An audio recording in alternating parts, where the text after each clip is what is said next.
یعنی ایک ڈھانچے ہے کسی انسان کا، آنکھ کی یہ جو درمیان والی ہڈی ہے، اس کے اندر دو آدمی اتر کر کام کر رہے ہیں، تجربہ کر رہے ہیں۔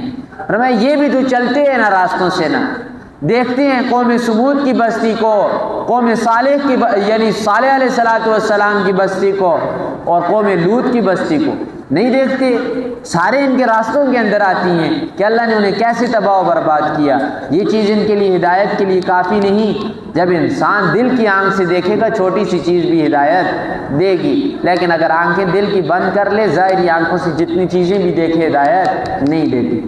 تو فرمایا ان فی ذالک لآیات، بے شک ان باتوں کے اندر کئی قسم کی نشانیاں ہیں، لیکن کن کے لیے؟ عقل مند لوگوں کے لیے۔ افلا یسمعون، کیا یہ لوگ سنتے نہیں؟ کیا ان کے قرآن کانوں کے اوپر پڑتا ہے، انہیں آواز نہیں آتی، یا دل انہوں نے بند کیے ہوئے ہیں؟ تو جواب کیا آئے گا؟ دل ہی ان کے بند ہیں، ظاہری کان تو ان کے ہیں۔ اور اللہ